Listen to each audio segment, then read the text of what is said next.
5 स्थान है जहां पर भगवान शंकर को चढ़ा हुआ जल यदि हम लगाते हैं तो हमारे 9 ग्रह, चाहे शनि हो, चाहे राहु हो, चाहे केतु हो, चाहे बृहस्पति हो, सारे ग्रह हमारे अनुकूल हो जाते हैं। 5 स्थान बताए और बड़े सावधानी से स्मरण करिएगा उन 5 स्थानों का। शिवजी पे चढ़े हुए जल को यदि हम झेल कर अपनी नेत्रों पर लगाते हैं,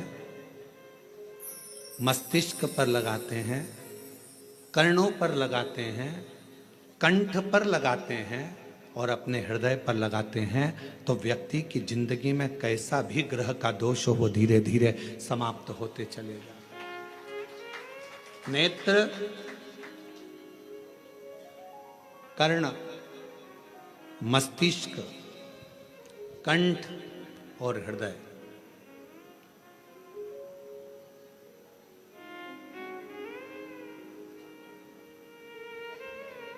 ये 5 स्थान इससे बता दिए शिव महापुराण में जिन पर शिव जी के चढ़े हुए जल को हम केवल मात्र लगा लेते हैं तो उससे भी हमको फल की प्राप्ति हो जाती है। और शंभु शरणे पड़ी मांगू घड़ी रे दुख काटो दया करी दर्शन हो। शंभु शरणे पड़ी मांगू घड़ी दुख काटो दया करी दर्शन आगो। 5 स्थान शिवजी को चढ़े हुए जल को लगाने का। पहला स्थान बोलिए, जम के बोलो जरा, नेत्र। दूसरा स्थान कर्ण, तीसरा स्थान मस्तिष्क, चौथा स्थान कंठ और 5वां स्थान अपना हृदय। मात्र ये 5 स्थान शिवजी के चढ़े हुए जल को आप अगर लगा लेते हो तो तुम्हारे ऊपर किसी ग्रह, चाहे शनि हो, चाहे राहु हो, चाहे केतु हो, चाहे मंगल हो, कोई ग्रह आप पर भारी नहीं रह सकता। और एक प्रैक्टिकल कर कर देखना, शिव महापुराण सुना करो तो प्रैक्टिकल जरूर करा करो, क्योंकि आपको मालूम पड़ना चाहिए कहीं सियोर वाला महाराज झूठ तो नहीं बोल गया। प्रैक्टिकल जरूर करो और प्रैक्टिकल का फल मिले तो पत्र में जरूर लिखकर भेजो कि हाँ हमने कथा सुनी थी कोरबा की और कथा सुनने के बाद मुझे 3 महीने में जो प्रैक्टिकल करा मैंने तो उसका फल मिला मुझे। प्रैक्टिकल करो। जिस लड़की को, जिस लड़के को मंगल है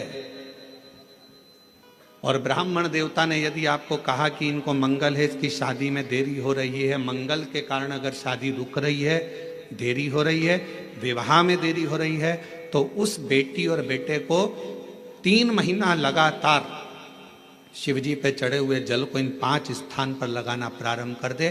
3 महीने के बाद वो खुद कहेगा कि हाँ हमारा संबंध जम गया, हमें मंगल से कोई दोष नहीं लगा। स्वयं शिव कृपा करते हैं, स्वयं शंकर करुणा।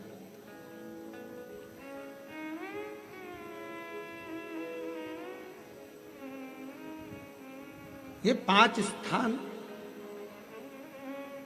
मेरे देव अधिदेव महादेव की अविरल भक्ति के लिए, निर्मल शुद्धि के लिए। नेत्रों पर जल लगाने से मतलब है कि जब भी मैं दर्शन करूं तो मेरे देव अधिदेव महादेव का करूं, शिव।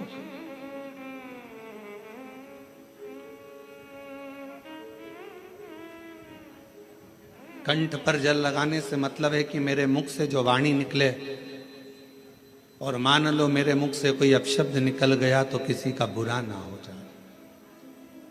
कर्णों से जल लगाने से मतलब है कि मेरे कानों के माध्यम से जो शब्द मेरे अंदर जाएं वो मेरे जीवन का कल्याण करें। मस्तिष्क पर जल लगाने से मतलब है कि मेरे भगवान के चरण का जल, उनकी रज मेरे सिर पर चढ़ी रहे और मेरे जीवन में कभी अहंकार ना आए। हृदय पर जल लगाने से मतलब है कि मेरे हृदय में भगवान शंकर के चरणों का वास नित्य प्रतीत है। हमेशा